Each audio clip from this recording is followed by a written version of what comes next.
रामाय रामभद्राय रामचंद्राय वेदसे रघुनाथाय नाथाय सीताय पतिये नमः। बोलिए मर्यादा पुरुषोत्तम भगवान श्री राम की, मर्यादा पुरुषोत्तम भगवान श्री राम की, बांके बिहारी श्री कृष्ण भगवान की, बांके बिहारी श्री कृष्ण भगवान की, बाबा गोरखनाथ की, बाबा गोरखनाथ की। नमः पार्वती पति हर हर।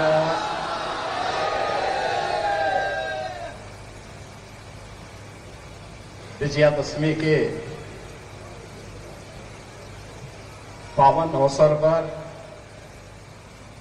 गोरखपुर के इस ऐतिहासिक रामलीला मैदान में मर्यादा पुरुषोत्तम भगवान श्री राम के राज्याभिषेक के लिए आयोजित आज के इस समारोह में मंच पर उपस्थित हमारे सभी सम्मानित पूज्य संतजन, गोरखनाथ मंदिर के जो पुजारी हैं, वरिष्ठ पुजारी योगी कमलनाथ जी हैं, अयोध्या धाम से पधारे हैं से महंत धर्मदास जी महाराज, काशी से पधारे हैं से सतवा बाबा महामंडेश्वर महंत जगत गुरु श्री संतोष दास जी महाराज, आज के इस कार्यक्रम में पधारे हैं कालीबाड़ी के पूर्व महंत श्री रविंद्र दास जी महाराज और हमारे विभिन्न स्थलों से पधारे हुए अन्य सभी संतगण यहां पर बड़ी मात्रा में उपस्थित हुए हैं। गोरखपुर के इस मर्यादा पुरुषोत्तम भगवान श्री राम के अभिषेक कार्यक्रम के अवसर पर मैं इन सभी संतों का गोरखपुर वासियों की ओर से हृदय से स्वागत करता हूं, अभिनंदन करता हूं। समारोह में उपस्थित इस रामलीला कमेटी के अध्यक्ष वयोवृद्ध समाजसेवी श्री रेवती रमण दास जी, महामंत्री श्री पुष्पदंत जैन जी,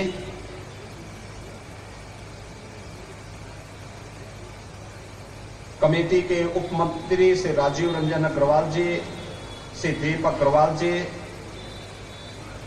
कोषाध्यक्ष श्री मनीष अग्रवाल जी, संरक्षक उत्तर प्रदेश के वरिष्ठ उद्योगपति और समाजसेवी श्री चंद्र प्रकाश अग्रवाल जी, शोभित मोहन दास जी, गोरखपुर के महापौर डॉक्टर मंगलेश श्रीवास्तव जी, विधान परिषद सदस्य डॉक्टर धर्मेंद्र सिंह जी, हमारे विधायक गण श्री विपिन सिंह जी, महेंद्र पाल सिंह जी, प्रदीप शुक्ला जी, भारतीय जनता पार्टी के जिला के अध्यक्ष युधिष्ठिर सिंह जी, महानगर अध्यक्ष राजेश गुप्ता जी, पूर्व महापौर श्री सीताराम जायसवाल जी, महिला आयोग की उपाध्यक्ष श्रीमती चारू चौधरी जी और भोजपुरी के लोकप्रिय गायक श्री राकेश श्रीवास्तव जी, रामलीला कमेटी के सभी पदाधिकारीगण, आज के इस पावन कार्यक्रम में उपस्थित सभी उपस्थित श्रद्धालुजन, उपस्थित बहनों और भाइयों, आप सबके साथ साथ पूरे प्रदेश वासियों को मैं विजयादशमी के पावन पर्व की हृदय से बधाई देता हूं। विजय का यह पर्व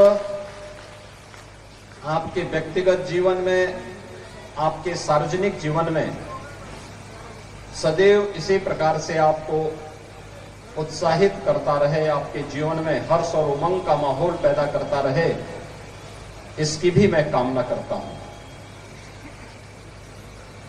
बहनों और भाइयों, हजारों वर्षों की इस विरासत को, विजयादशमी के इस पावन कार्यक्रम को अपने ही इष्ट के श्री चरणों में समर्पित करते हुए उनके राज्याभिषेक के साथ आप सभी गोरखपुर वासी मनाते हैं। कल्पना करिए,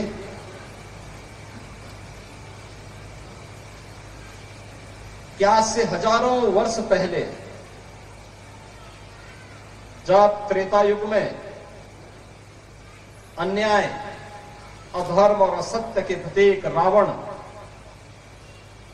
का वध मर्यादा पुरुषोत्तम भगवान श्री राम ने किया होगा, यही समय रहा होगा। क्योंकि कई दिनों से युद्ध चल रहा था और युद्ध का परिणाम तो सायंकाल ही आता है, और उसी सायंकाल आज आप यहां पर राज्याभिषेक के साथ भगवान श्री राम के इस रामलीला मंचन के कार्यक्रम में गोरखपुर के ऐतिहासिक रामलीला मैदान के साथ जुड़े हुए हैं। ये मेरे लिए गौरव की बात है कि भारत की विरासत का सम्मान भगवान राम के राज्याभिषेक के साथ करते हुए मैं गोरक्षपीठ की परंपरा का भी निर्वहन करने के लिए भगवान श्री राम के श्री चरणों में उनका राज्याभिषेक करने के लिए स्वयं यहां पर आपके बीच उपस्थित हुआ हूं। विरासत और विकास की ये यात्रा प्रधानमंत्री श्री नरेंद्र मोदी जी के नेतृत्व में देश के अंदर किस मजबूती के साथ आगे बढ़ी है, यह आप में से हर व्यक्ति जानता भी है, महसूस भी करता है, और पूरा देश और पूरी दुनिया, पूरा सनातन हिंदू धर्मावलंबी इन बातों पर गौरव की अनुभूति भी कर रहा है। कौन जानता था आज से 10 वर्ष पहले, 5 वर्ष पहले कौन इस बात को मानता था कि अयोध्या में राम मंदिर का निर्माण हो पाएगा। हम जैसे कुछ आस्थावान लोग एक दृढ़ विश्वास के साथ कहते थे कि अयोध्या में राम जन्मभूमि पर भगवान राम का भव्य मंदिर का निर्माण होगा, लेकिन आज वो साकार हुआ है। आज वो साकार हुआ। काशी में काशी विश्वनाथ धाम भव्य स्वरूप लेगा, आज वो साकार होगा, हो गया। विंध्यवासिनी में मां विंध्यवासिनी का धाम एक भव्य स्वरूप लेगा, आज वह भव्य स्वरूप ले चुका है। चित्रकूट फिर से राम राज्य की परिकल्पना का साक्षी बन रहा है। सुखतीर्थ, जहां पर पहली भागवत कथा हुई थी 5000 वर्ष पहले, उसको, उसके गौरव को पुनर्स्थापित करने का कार्य किया जा रहा है।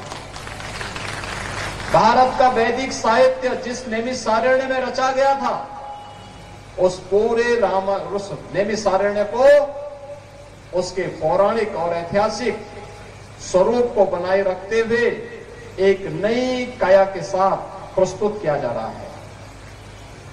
और ये केवल उत्तर प्रदेश में ही नहीं, उत्तर प्रदेश में तो हम लोग, जैसे आप मानसरोवर मंदिर में आज से 5 वर्ष पहले जाते थे, वहां पर मंदिर कम, भैंस के दर्शन ज्यादा होते थे। लेकिन आज आप जाएंगे, एक भव्य परिसर आपको मानसरोवर का मिलेगा।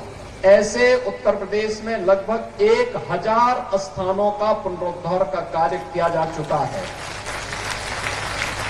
और निरंतर इसको आगे बढ़ाया जा रहा है।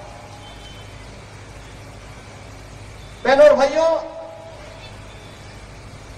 हजारों वर्ष पहले ये सच है कि स्वयं साक्षात विष्णु भगवान ही मानव रूप में मर्यादा पुरुषोत्तम प्रभु श्री राम के रूप में इस धराधाम पर अवतरित हुए थे, धर्म की स्थापना के लिए, उस समय के संतों के उद्धार के लिए। उस समय की मानवता के कल्याण के लिए। लेकिन मानव के रूप में ही भगवान राम ने अपने सारे कार्य संपन्न किए थे। जो दुख, जो कष्ट, जो पीड़ा, जो षड्यंत्र, जो साजिशें आपके व्यक्तिगत जीवन में होती होंगी, वही भगवान राम के साथ भी होती है। जीवन पर्यंत होती रही, जीवन पर्यंत उन पे आरोप लगते रहे। बिना किसी आरोप का जवाब दे वे अपने कार्य के साथ जुटे रहे। धर्म के पथ से विचलित नहीं होना, सत्य के मार्ग से विचलित नहीं होना, न्याय के मार्ग से विचलित नहीं होना।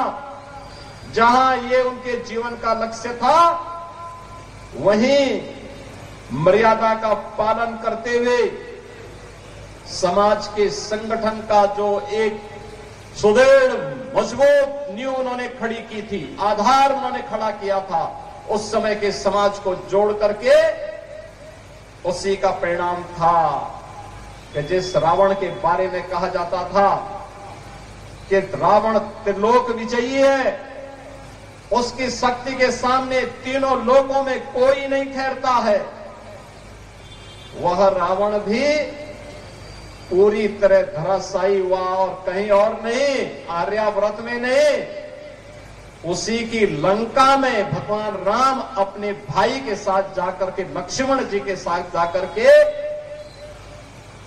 उसी लंका में रावण को नष्ट करके पूरी तरह समाप्त कर दिया गया। राक्षस राज समाप्त हो गया। अन्याय, अत्याचार, अधर्म का प्रतीक रावण हमेशा के लिए समाप्त हो गया। अब ये संदेश आपको बहुत अच्छी तरह जाता होगा। एक संदेश, आज विजयादशमी है, दो कार्य हो रहे होंगे। एक तरफ भगवान राम का अभिषेक करके उनकी आरती उतारी जा रही होगी और दूसरी तरफ रावण के पुतले भी जलाए जा रहे होंगे। अगर मानवता के खिलाफ कार्य करेगा कोई, मानवता के खिलाफ कोई कार्य करेगा, गरीबों को, निरीह लोगों को, महिलाओं पर अत्याचार करेगा, अधर्म के मार्ग पर चलेगा, असत्य के मार्ग पर चलेगा, तो उसका भी पुतला ऐसे ही जलाया जाएगा जैसे रावण के पुतले जलाए जाते हैं। वह कोई भी हो, वो व्यक्ति, जाति, मत, मजहब, क्षेत्र, भाषा, किस कोई भी हो, उस सब के साथ यही व्यवहार होगा। ये समाज उसके साथ यही व्यवहार करेगा।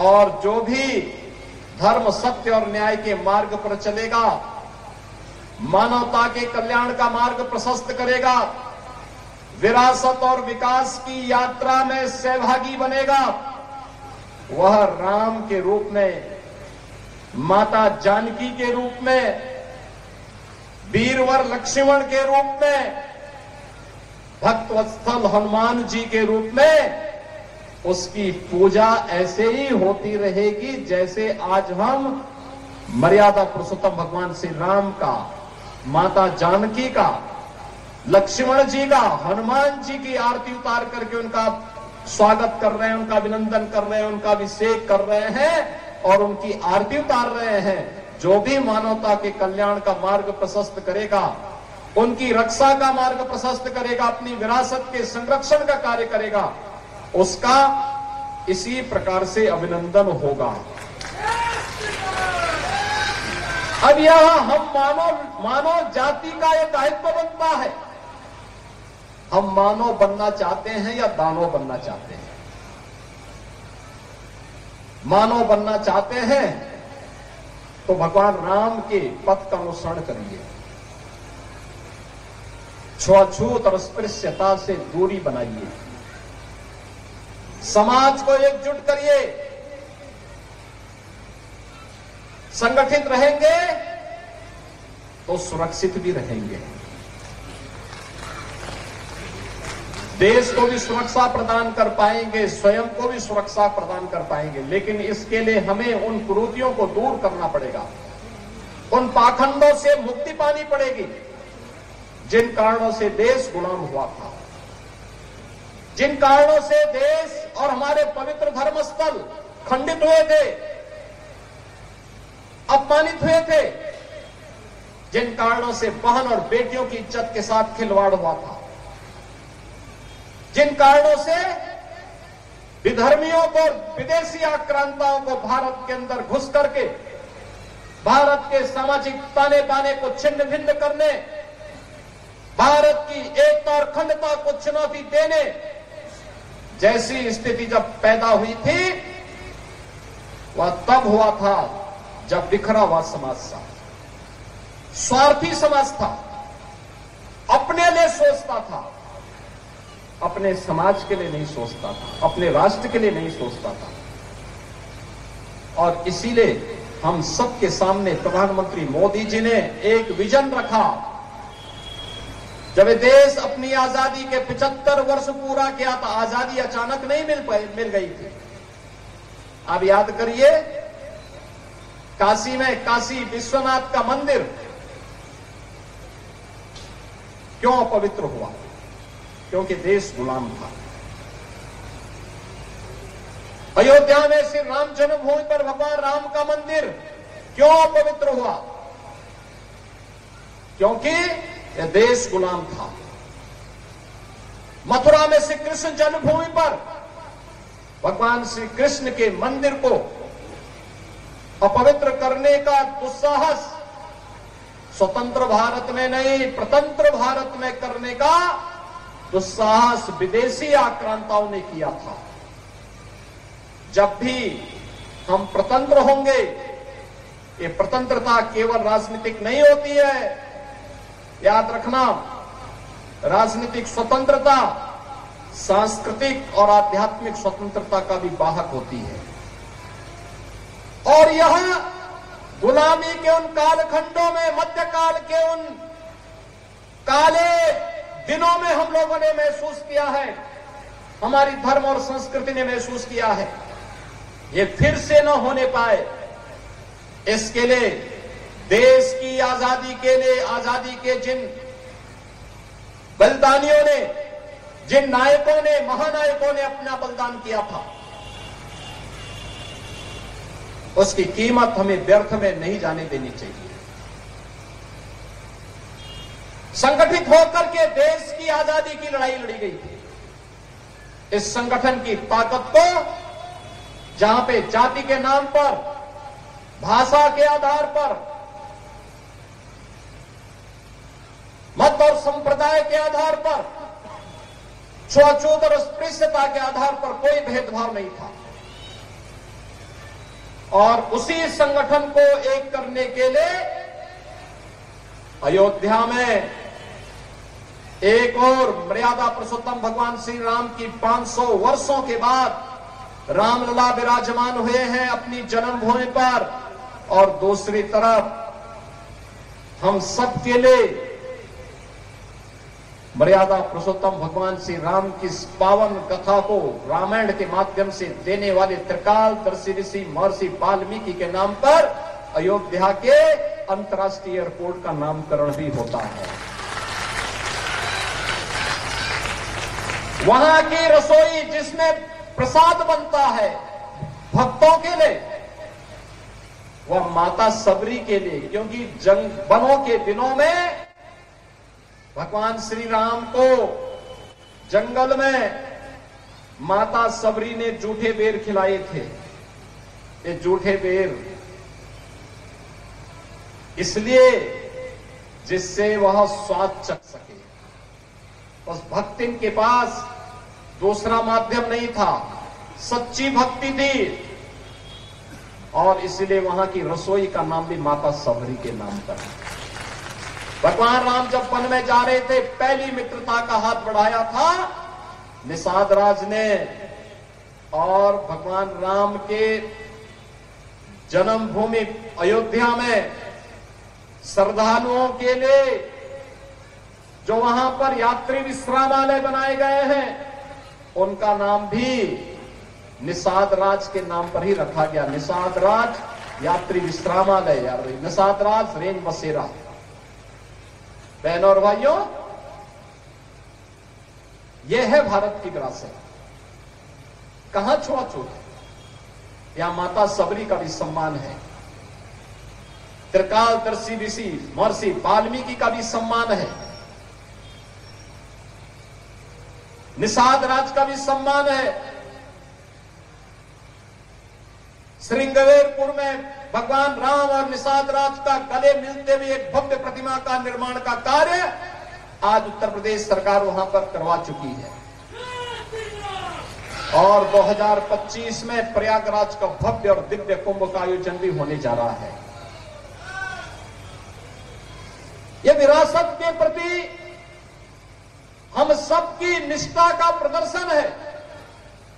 ये पर्व और त्योहार हमें केवल आयोजन के साथ नहीं जोड़ते हैं, उससे प्रेरणा प्राप्त करने के लिए भी प्रेरित करते हैं। एक नए आदर्श के रूप में उन मर्यादाओं को अपने जीवन का हिस्सा बनाएं, उन मर्यादाओं को अपने जीवन का हिस्सा बना करके उसको अक्षरशः पालन करें।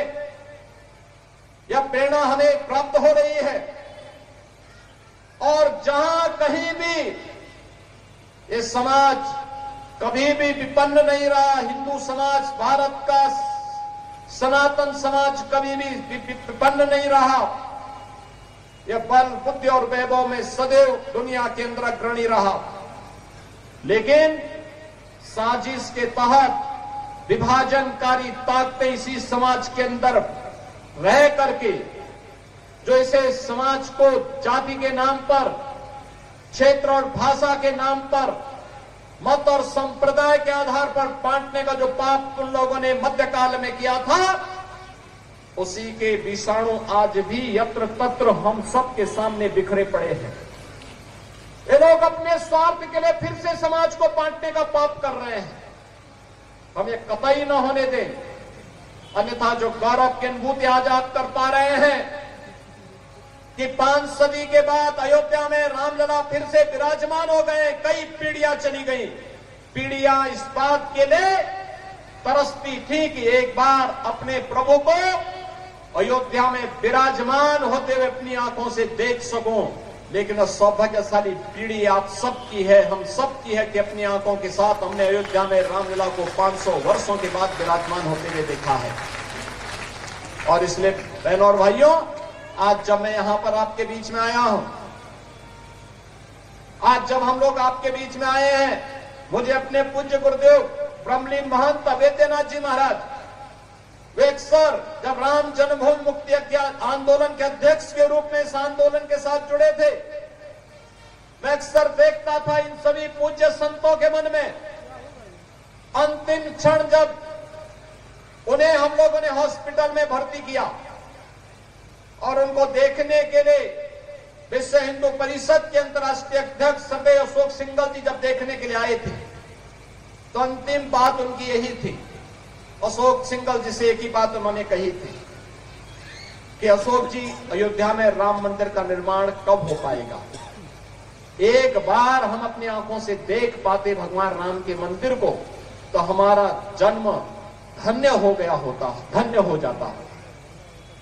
बहनों और भाइयों, आज सचमुच जब अयोध्या में रामलला को विराजमान होते हुए देख रहे होंगे, पूज्य महंत अवेद्यनाथ जी महाराज, पूज्य महंत परमहंस रामचंद्र दास जी महाराज, वेतराग स्वामी वामदेव जी महाराज, ऐसे अनगिनत संतों की परंपरा और श्रद्धेय अशोक सिंघल जी जैसे महापुरुष जब देख रहे होंगे अयोध्या में रामलला के भव्य मंदिर के निर्माण और रामलला को अपनी ही जन्मभूमि पर 5 सदी के बाद विराजमान होते हुए उन्होंने देखा होगा, आज उनको भी तसल्ली हो रही होगी कि जो आंदोलन उन्होंने किया था वो सार्थक दिशा में आगे बढ़ा है। इसकी सार्थकता हम में है, वर्तमान पीढ़ी में है। हमारी दिशा क्या है? हम विभाजित तो नहीं है, अपने व्यक्तिगत स्वार्थों के लिए लड़ तो नहीं रहे हैं। हमारी दिशा सकारात्मक होनी चाहिए और ये सकारात्मक दिशा राष्ट्र को समर्पण की होनी चाहिए। हमारा व्यक्तिगत स्वार्थ राष्ट्र के आगे आड़े नहीं आना चाहिए।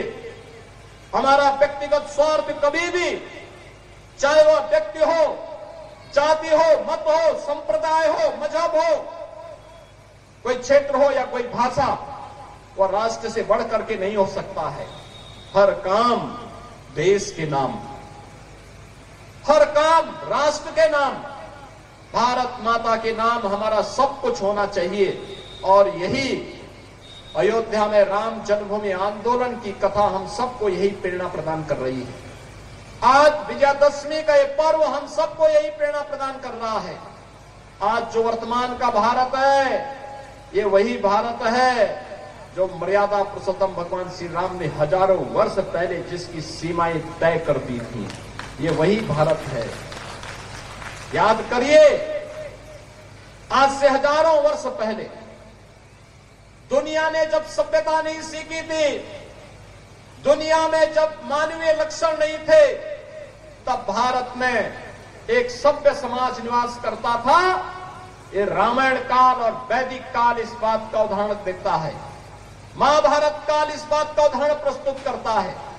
और उस उदाहरण के साथ आज आप अपनी विरासत के साथ जुड़ करके विजयादशमी जैसे पर्व में गोरखपुर में मर्यादा पुरुषोत्तम भगवान श्री राम के राज्याभिषेक के साथ इस पौराणिक और ऐतिहासिक पृष्ठभूमि से जुड़े हुए कार्यक्रम के साथ जुड़ रहे हैं।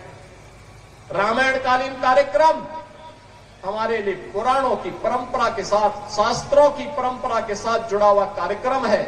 और ऐतिहासिक कार्यक्रम इसलिए कि पिछले 100-125 साल से अकेले ये रामलीला मैदान सम विषम परिस्थितियों में कार्यक्रम यहां पर करता रहा है, लगातार करता रहा है। सर्दी हो, गर्मी हो, बरसात हो, अब तो रामलीला के पास एक भव्य मंच बन गया, भव्य प्रांगण आ गया है।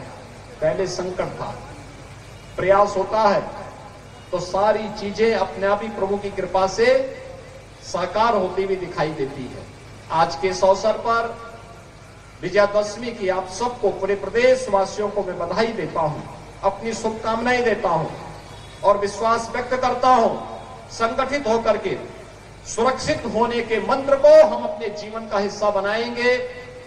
प्रभु राम की कृपा सदैव आप पर बनी रहेगी। इसी विश्वास के साथ मैं एक बार फिर से मर्यादा पुरुषोत्तम प्रभु श्री राम के श्री चरणों में नमन करता हूं। रामलीला कमेटी को हृदय से धन्यवाद देता हूं कि वे लगातार इस परंपरा को आगे बनाए रखने का काम कर रहे हैं और ये विरासत हम सब के लिए गौरव की अनुभूति करने वाला होना चाहिए। इसी विश्वास के साथ आप सबके प्रति मेरी मंगलमय शुभकामनाएं। मेरे साथ बोलेंगे जय श्री राम, जय श्री राम, नमः पार्वती पतिये हर हर।